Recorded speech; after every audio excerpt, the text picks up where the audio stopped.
5 अगस्त 2001 को हरियाणा के निदानी गांव में एक ऐसे अंश का जन्म हुआ जिसने बड़े होकर या यूं कहें कि युवा अवस्था में आकर भारत के रेसलिंग जगत का ऐसा अंश बन गई कि भारत की उम्मीदों को अब सोने के पर लग गए हैं, क्योंकि हम उम्मीद कर रहे हैं कि हमें गोल्ड मिलेगा। मैं बात कर रहा हूं अंशु मलिक की। जी हां, अंशु मलिक हरियाणा की वो रेसलर जो 23 साल की उम्र में भारत को रिप्रेजेंट करने जा रही हैं ओलंपिक्स में, पेरिस में, और उम्मीदें उनसे ढेरों हैं। अब ढेरों उम्मीद हो क्यों ना, क्योंकि जो अंशु मलिक है रेसलर घर में ही पैदा हुई, उनके परिवार में इस खेल से जुड़े लोग थे, और कहते हैं ना कि जिस तरह से मां के पेट में ही दांव पेच सीख लिए थे, शायद अंशु मलिक ने भी सीख लिए थे, जिसके चलते अंशु मलिक जब रेसलिंग के मैदान में गई, मैट पर उतरी, अखाड़े में उतरी, तो सामने वाले को मौका ही नहीं दिया। और ऐसे उनके दांव और पेच है कि सब पस्त पस्त और पस्त, अंशु मलिक मस्त मस्त मस्त, और मेडल्स आते गए आते गए आते गए। अब जब अंशु मलिक की बात करें तो थोड़ा सा उनके बैकग्राउंड की बात आपको बताते हैं, तरह कहानी बताते हैं कि वो कहां से आती है। जैसे मैंने बताया कि निदानी गांव से आती है अंशु मलिक, और अंशु मलिक के जो पिता है धर्मवीर भी रेसलर थे, जैसा बताया था आपको। 1990 के दशक में भारतीय जूनियर कुश्ती टीम का उन्होंने रिप्रेजेंटेशन किया था, और उनका पूरा गांव इस खेल का शौकीन है। तो मतलब साफ है कि आपने दंगल देखा था, महावीर फोगाट साहब को आपने देखा था, उसी की तरह ही जो अंशु के पिताजी हैं धर्मवीर जी, वो भी रेसलर थे, उनके गांव में भी रेसलिंग होती है। और यही वजह मैं बता रहा हूं ना कि शायद अभिमन्यु की तरह जैसे चक्रव्यूह की रचना मां के पेट में सीख लिया था, तो अंशु मलिक ने भी दांव पेच करना भी मां के पेट में सीख लिया था। अब आगे जैसे जैसे वो बड़ी हुई तो क्या हुआ, अंशु मलिक महिला वर्ग में विश्व चैंपियनशिप में रजत पदक जीतने वाली पहली भारतीय महिला पहलवान बनी है। इसके अलावा बेहद कम उम्र में ही अंशु ने अनेक कीर्तिमान स्थापित किए हैं। उन्होंने वर्ल्ड चैंपियनशिप में सिल्वर मेडल जीतने के अलावा कॉमनवेल्थ गेम्स में सिल्वर अपने नाम किया था। एशियन चैंपियनशिप में अंशु मलिक ने महज 23 साल की उम्र में ओलंपिक खेलने का तमगा भी हासिल कर लिया है। 23 साल की उम्र में ओलंपिक जा रही हैं, ध्यान रखिएगा।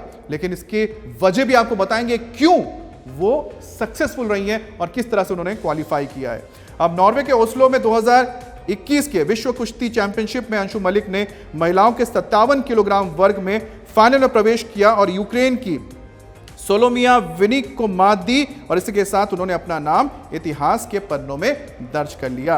इस उपलब्धि ने उन्हें गीता फोगाट और विनेश फोगाट जैसे शानदार महिला पहलवानों के आगे ले जाकर खड़ा कर दिया, और चैंपियनशिप के फाइनल में पहुंचने वाली पहली भारतीय महिला भी बना दिया। 2 बार के ओलंपिक पदक विजेता और 3 बार की विश्व चैंपियन अमेरिका की हेलेन मारोलिस से फाइनल में हारने के बाद अंशु मलिक ने अंत में सिल्वर मेडल जीता, और इस बार अंशु मलिक को उम्मीद है कि पेरिस में तिरंगा वो लहराएंगी। तो देखिए, मैंने कुछ चीजें आपको पढ़ के बताई, ये बताने के लिए कि अंशु मलिक का जो सफर है इतना आसान भी नहीं रहा है। संघर्ष किया, हार देखी, लेकिन साथ में जीत को भी देखा, क्योंकि उनके अंश में ही रेसलिंग है। धर्मवीर उनके पिता रेसलर, उनका अंश अंशु मलिक, और ये जब अंश भारत के रेसलिंग टीम से जुड़ा तो अंशु मलिक के नाम से या अंशु मलिक के जरिए अब मेडल्स को लेकर जो हमारी उम्मीदें हैं, जो हमारी ख्वाहिशें, आकांक्षा है, वो पूरी हो सकती हैं। अब रिकॉर्ड पर नजर डालेंगे अंशु के तो जाहिर है कि ये क्लियर हो जाएगा कि अंशु इस वक्त भारत की आशा कैसे बनी हुई है गोल्ड जीतने के लिए। गोल्ड गोल्ड चाहिए। अब 2021 की हम बात करते हैं, वर्ल्ड चैंपियनशिप है, ओस्लो में उन्होंने सिल्वर मेडल जीता था 2021 में। कॉमनवेल्थ गेम्स में 2022 में बर्मिंघम में उन्होंने सिल्वर मेडल जीता था 57 केजी वर्ग में। इंडिविजुअल वर्ल्ड कप की बात करते हैं, 2020 में बेलग्रेड में उन्होंने सिल्वर जीता था। लेकिन अब साथ में जरा बात करके देखते हैं कि आखिरकार शुरुआत कब से हुई। 2018 में world junior wrestling championship Anshu Malik ने जीता सिल्वर मेडल, तब उनका 59 केजी वर्ग था। लेकिन सोचिए कि 2018 से लगातार वो जीत रही हैं और सिल्वर, गोल्ड, ब्रॉन्ज हर मेडल जीता है। बड़े बड़े टूर्नामेंट्स में, बड़े बड़े चैंपियनशिप में गई है। अब बात करते हैं एशियन जूनियर चैंपियनशिप के 2019 में आते हैं, गोल्ड जीता उन्होंने। इसलिए मैंने कहा अंशु मलिक के अंदर गोल्ड जीतने की भूख है, और यह भूख 2024 के पेरिस ओलंपिक में देखने को मिलेगा, और भारत के लिए एक बहुत बड़ी उम्मीद है। अब हम रुक करते हैं एशियन चैंपियनशिप्स की।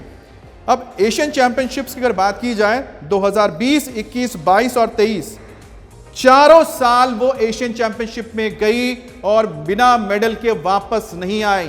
ये आसान नहीं होता है लगातार कंसिस्टेंटली एक के बाद एक खेलों में जाना और मेडल जीतना। अंशु मलिक में वो खूबी है, उनके अंदर वो काबिलियत है कि वो लगातार इसी तरह से परफॉर्म कर रही हैं।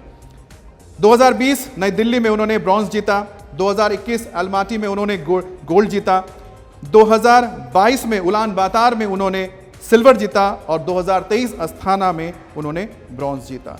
तो अंशु मलिक का जो आपने ग्राफ देखा 2018 से जिसकी शुरुआत होती है 2023 तक मेडल्स मेडल्स मेडल्स, 2024 हम भी कह रहे हैं मेडल मेडल और मेडल।